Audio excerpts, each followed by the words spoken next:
సుమన్ టీవీలో మీ business promotions కోసం ఈ కింది నెంబర్ను సంప్రదించగలరు.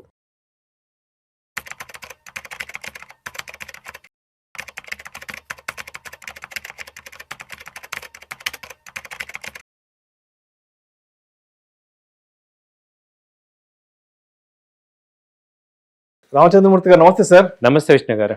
రామచంద్రమూర్తి గారు, ఈ వీడియోలో కాస్త డీటెయిల్గా బంగారం వెండి ధరల గురించి మాట్లాడదాం.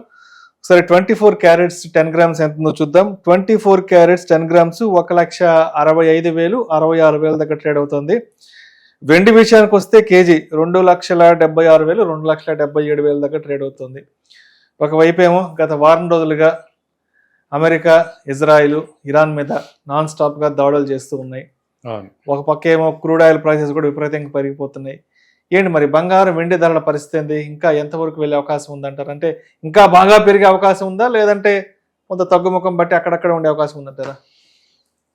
సో యాక్చువల్గా అంటే మనకి యుద్ధం వచ్చినప్పుడు గోల్డ్ సిల్వర్ పెరగాలి, కానీ ఇప్పుడు ఏంటంటే అన్ఎక్స్పెక్టెడ్గా మొన్న సిల్వర్ 3 lakhs దాకా వచ్చింది, గోల్డ్ 1,70,000 దాకా వచ్చింది.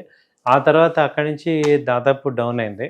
ఇప్పుడు ఇంటర్నేషనల్గా చూస్తే మనకి మొన్న హై వచ్చి $4,300 దాకా వచ్చింది. ఆ తర్వాత $4,000 తగ్గి ఇప్పుడు 4,100కి వచ్చింది. ఇది సిల్వర్ గోల్డ్ ఇంటర్నేషనల్. సిల్వర్ అదే టైంలో $90 దాకా వచ్చి ఇప్పుడు $80 వచ్చింది.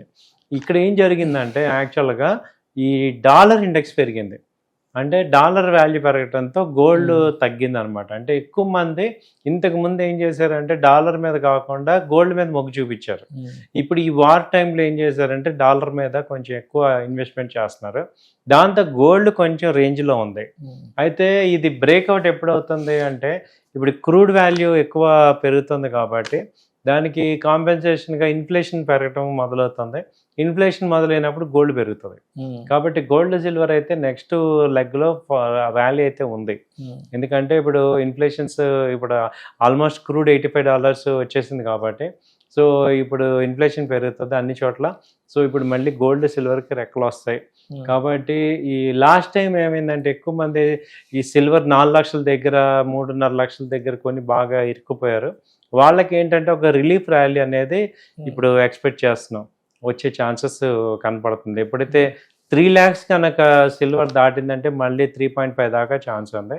అలాగే ఈ గోల్డ్ వచ్చి 1,65,000 దాటితే ఇప్పుడు ఇంటర్నేషనల్ ఇప్పుడు అంటే $4,300 దాటిందంటే దాదాపు 5,000 దాకా కూడా ర్యాలీ ఉంది.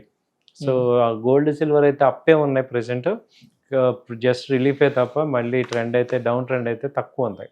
సో ఛాన్సెస్ అప్ ట్రెండ్కి అయితే ఎక్కువే ఉన్నాయి. సరే, ఇప్పుడు బంగారం వెండికి సంబంధించి గత సంవత్సర కాలంగా పెరిగిన ధరలను చూసాం. ఆల్మోస్ట్ గోల్డ్ సిల్వర్ 100% 150% వరకు బాగా పెరిగిపోయినాయి.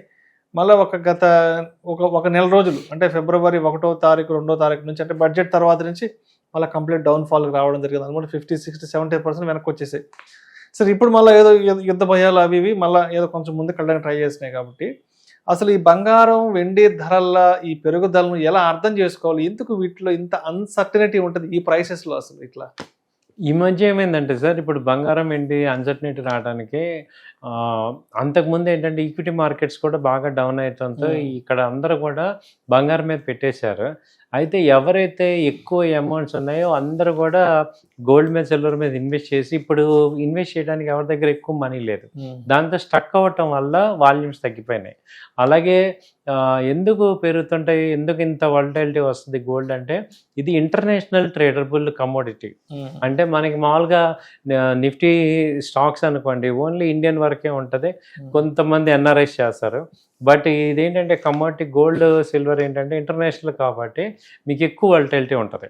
సో హై ఇన్ఫ్లుయెన్స్ ఎక్కడ ఉంటుంది అంటే యూఎస్లో ఉంటుంది. అయితే గోల్డ్ తయారు చేసేదేమో చైనా ఇక్కడ ఉంటుంది, గోల్డ్ ట్రేడింగ్ అంతా కూడా యూఎస్లో ఉంటుంది. ఇప్పుడు ఏంటంటే ఎప్పుడు చూసినా ఏమవుతుంది, చైనాకి ఏమో గోల్డ్ రేట్ పెరగాలి, అమెరికాకి ఏమో తగ్గాలి. కాబట్టి ఎప్పుడైతే గోల్డ్ రేట్లు ఓవర్గా పెరుగుతుంటే వాళ్ళు ఏం చేస్తారంటే మార్జిన్స్ ఎక్కువ పెట్టడం, తర్వాత సెల్ ఆఫ్ తీసుకురావటం, అలా తీసుకొచ్చి ఒక స్టెబిలైజ్డ్ రేట్కి తీసుకొస్తుంటారు.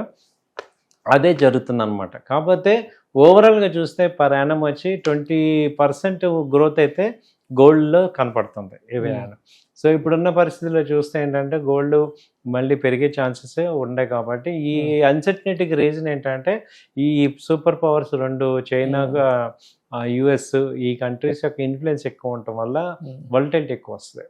సరే, ఇప్పుడు బంగారం షోరూమ్కి వెళ్ళి కొనాలా వద్దా, లేదంటే ఇంకో 3 నెలల తర్వాత కొనుక్కుందాం, ఒక 6 నెలల తర్వాత కొనుక్కుందాం, లేదంటే మొన్న మధ్య పెరిగినప్పుడు కొనుంటే బాగుండు, తగ్గినప్పుడు కొనుంటే బాగుండు, డైలమాలో ఉండాలి ఏం చెప్తారు? ఎప్పుడు కూడా ఈ గోల్డ్ సిల్వర్ అనేది ఒకే రేటు మీద టోటల్ అమౌంట్ పెట్టకూడదు. అలాగే మీరు 30% కన్నా ఎక్కువ మీ ఇన్వెస్ట్మెంట్లో ఉండకూడదు. సో అలా మీరు ప్లాన్ చేసుకొని, ఎందుకంటే ఎంత గోల్డ్ రేటు సపోజ్ ఇప్పుడు ₹1,00,000 అయింది, మనం మొత్తం కొనేం కదా, మనకి ఎంత అవసరమో అంతే కొంటాం. ఇప్పుడు గోల్డ్ ఇవాళ తరతరాలుగా మనకి ఏంటంటే ఏదైనా ఒక శుభకార్యాన్ని కొనుక్కోవటం, అదొక ఎస్సెట్లో ఒక పార్ట్. అలాగే హౌస్ కూడా అంతే, ఒక ఇల్లు కొంటాం కానీ ఒక 10 ఇళ్ళు కొనలేము. అలాగే గోల్డ్ కూడా కొంతవరకు కొనుక్కుంటాం. కాబట్టి గోల్డ్ సిల్వర్ ఏంటంటే మినిమం అయితే ఉండాలి. తర్వాత అసెట్ లాగా ఉంచుకోవాలి అన్నప్పుడు ఎప్పుడైతే మనకి ఎక్కువ ప్రీ అమౌంట్ వచ్చిందో దాన్ని కన్వర్ట్ చేసుకోవచ్చు. డిజిటల్లో ఇప్పుడు బెటర్గా ఉంది ఆర్నమెంట్ కన్నా. ఈటీఎఫ్లు గోల్డ్ మ్యూచువల్ ఫండ్స్ వీటిలో బెటర్గా ఉంది, ఎందుకంటే ఇక్కడ ట్రాన్స్పరెన్సీ ఎక్కువ ఉంది. అక్కడ ఏంటంటే ఇప్పుడు గోల్డ్ మీరు వెళ్ళి అన్నారు అనుకోండి, వాళ్ళు ఒక రేట్ ఇస్తారు, మార్కెట్ రేట్ మీట్ ఎవరు ఫెయిర్ వాల్యూ ఉండదు. దానివల్ల మనకు కొంచెం డిసప్పాయింట్మెంట్ అవుతుంటాం. కాబట్టి ఇక్కడ ఈటీఎఫ్స్ కానీ డిజిటల్గా కానీ తీసుకుంటే మీకు మంచి వాల్యూ ఉంటుంది, ఫెయిర్ వాల్యూ ఉంటుంది. Right sir. Thank you sir. Thank you so much Santosh Murthy garu. Thank you అండి.